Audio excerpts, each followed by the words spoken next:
இன்றே டவுன்லோட் செய்து உங்கள் ஃபேவரட் ஷோக்களை என்ஜாய் பண்ணுங்க. என்னங்க சொல்றீங்க?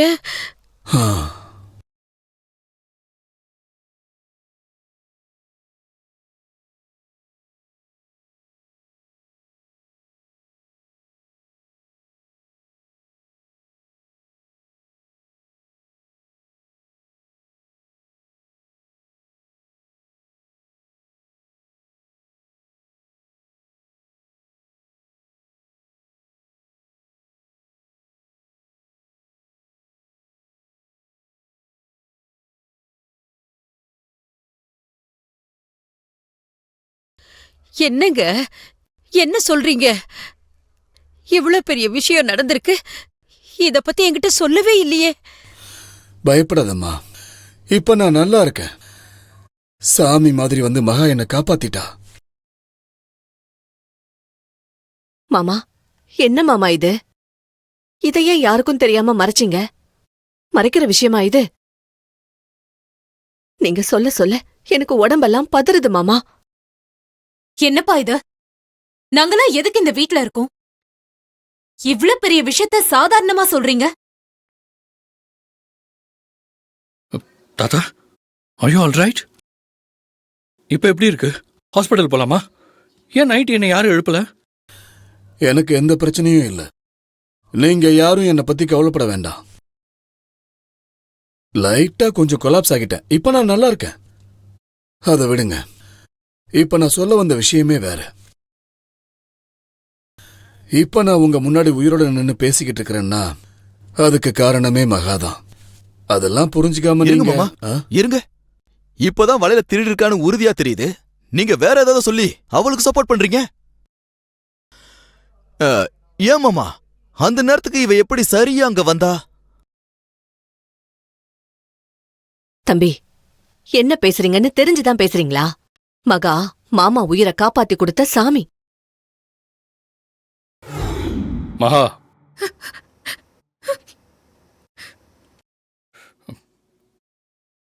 இப்ப நடந்த விஷயத்தை நினைச்சு தயவு செஞ்சு ஃபீல் பண்ணாதீங்க. இப்படிலாம் நடந்திருக்கவே கூடாது, ஆனா நடந்துருச்சு. என்னால உங்க நிலைமைய புரிஞ்சுக்க முடியுது. நடந்த தப்புக்காக நான் உங்ககிட்ட சாரி கேட்டுக்கிறேன்.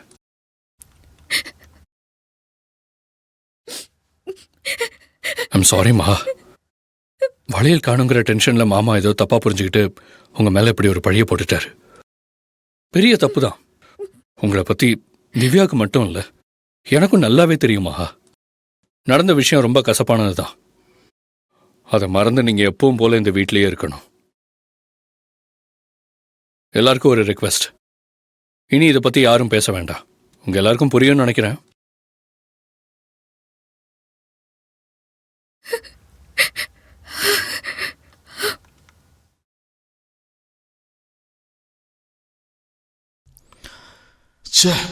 எல்லாம் சரியா வர்ற நேரத்துல திரு போலீஸ் அதுன்னு சொல்லி நம்மள கார்னர் பண்ற மாதிரி பேச ஆரம்பிச்சிட்டான்.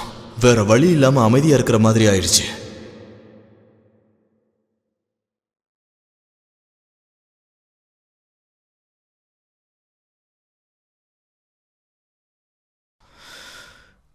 இனிமேலாவது பத்திரமா வச்சுக்கோ.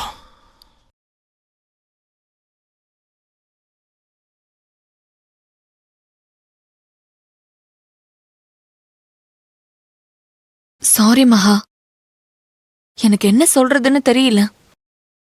அவருக்காக நான் உன்கிட்ட சாரி கேட்டுக்கிறேன். மகா, இப்ப எதுக்கு அழற? எங்க எல்லாருக்கும் நீ யாருன்னு தெரியும். யாரோ ஏதோ சொல்றாங்கன்னு நீ இப்படி உடைஞ்சு போயிடக்கூடாது. பாரு, தயவு செஞ்சு நீ அழாத. நீ எந்த தப்பும் பண்ணல, நீ பண்ணவும் மாட்ட. எனக்கு உன்ன தெரியும். திரு, மாமா, நான் ஏன் அந்த வளையல வச்சிருந்த காவேரின்னு யாருமே உன்னை தப்பா பார்க்கல. அப்படி நாங்க பார்க்கவும் மாட்டோம். ஏன்னா உன்னை பத்தி எங்க எல்லாருக்கும் நல்லாவே தெரியும். கடவுளே உன்னை பத்தி வந்து தப்பா சொன்னாலும் நான் நம்ப மாட்டேன். நம்ப மாட்டேன்.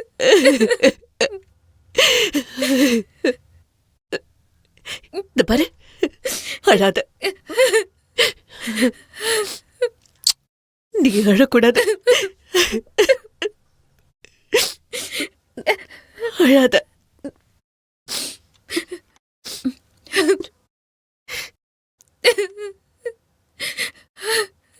புது புது அனுபவங்களை நம்ம கிட்ட பகிர்ந்துக்க போறாங்க. அதை கேட்கறதுக்கு நான் தயாரா இருக்கேன், நீங்களும் தயாரா இருப்பீங்கன்னு நம்புறேன். அதுக்கு நீங்க பண்ண வேண்டியது என்னன்னா, முதல்ல உங்க மொபைல் எடுங்க, எங்களுக்கு டயல் பண்ணுங்க. உங்களோட வித்தியாசமான அனுபவங்களையும் நீங்க பகிர்ந்துக்க நினைக்கிற விஷயங்களையும் எங்களோட பகிர்ந்துக்கலாம். அது மட்டும் இல்லாம உங்க மனசுக்கு பிடிச்சவங்களுக்கு அவங்க மனசுக்கு பிடிச்ச பாடல்களை டெடிகேட்டும் பண்ணலாம். அன்னைக்கு எஃப்எம்ல பேசின மாதிரி இன்னைக்கும் ஃபோன் பண்ணி பேசினா என்ன? லக்ஷ்மி கண்டிப்பா நான் பேசுறத கேட்கறதுக்கு வாய்ப்பு இருக்கு. ட்ரை பண்ணுவோம். இது மூலமா உங்க அன்பை வெளிப்படுத்துறது மட்டும் இல்லாம உங்க சந்தோஷமான மற்றும் வருத்தமான மொமெண்ட்ஸையும் எங்க கூட ஷேர் பண்ணிக்கலாம். நம்மளோட முதல் காலர் இதோ வந்தாச்சு. நாம இப்ப நிகழ்ச்சிக்குள்ள போகலாம். வணக்கம் மக்களே, நான் உங்க ஆர்ஜே ஜோ. ஹலோ மேடம், நான் திருக்குமரன் பேசுறேன். நான் ஏற்கனவே உங்ககிட்ட பேசியிருக்கேன். ஓ, அந்த திருக்குமரனா? உங்களை மறக்க முடியுமா? சொல்லுங்க சார், உங்களுக்கு என்ன பாட்டு வேணும்? மேம், அன்னைக்கு லக்ஷ்மின்னு ஒருத்தங்க பேசுனாங்கல்ல, நான் கூட அவங்கள மீட் பண்றதுக்காக வெயிட் பண்றேன்னு சொன்னேனே. எஸ், சொல்லுங்க. அவங்கள பாத்தீங்களா? இல்லைங்க, எனக்கு நீங்க அவங்க நம்பர் மட்டும் கொடுக்க முடியுமா? அவங்க ஊர் கூட நல்லூர்னு சொன்னாங்க, ஆனா சென்னையிலேருந்து பேசுறதா சொன்னாங்க. நிறுத்துற வண்டிய. கேட்டியா? ஏமாமா? ரேடியோல கேட்டியா? அந்த ஓடுகளை தாலி கட்டு கூட்டு போனானே, அவன் குரல் மாதிரி இல்ல. அவன் எதுக்கு அவளை பத்தி ரேடியோல கேட்க போறான்? வேற யாராவது இருக்குமாமா? உனக்கு இப்ப யார பார்த்தாலும் யாரு பேசினாலும் அவங்க பேசுற மாதிரியே நினைப்பா இருக்கு. இல்லடா, கண்டிப்பா அவனோட குரல் தான். நீ வேணா கேட்டுப்பாரு. அவன் அவளை பத்தி கேக்குறான் போல இருக்கு. நான் அவர் வீட்ல இருக்கிறது தெரியாம அவர் என்ன தேடித்தான் இருக்காரு. சாரி சார், இப்படி ஒருத்தவங்களோட பர்சனல் நம்பரை நாங்க ஷேர் பண்ண மாட்டோம். அண்ட் தென் காலரோட நம்பரை நாங்க சேவ் பண்ணியும் வைக்க மாட்டோம்.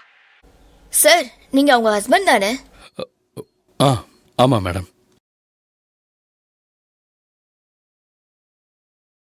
பாத்தியா, அவன் தான். சார், என்னாச்சு சார்? நான் லக்ஷ்மியை மிஸ் பண்ணிட்டு இப்போ வரைக்கும் தேடிட்டு இருக்கேன் மேம். அன்னைக்கு அவங்கள பார்த்து அதே மாலுக்கு நான் வர சொன்னேன். ஆனா லக்ஷ்மி அன்னைக்கு வரல. நான் எப்படியாவது அவங்கள பார்த்து பேசணும். I understand sir. ஒருவேளை இப்ப நீங்க பேசுறத இந்த ப்ரோக்ராம் மூலமா அவங்க கேட்டுட்டு இருந்தாங்கன்னா, இதுவே உங்களுக்கு ஒரு மெசேஜா போய் சேரும் இல்லையா? அது கண்டிப்பா உங்க மனசை உங்களுக்கு புரிய வைக்கும். உங்களை வந்து கண்டிப்பா பாப்பாங்க. இப்போ இந்த ப்ரோக்ராம் வழியா நீங்க ஏதாவது சொல்ல நினைக்கிறீங்களா?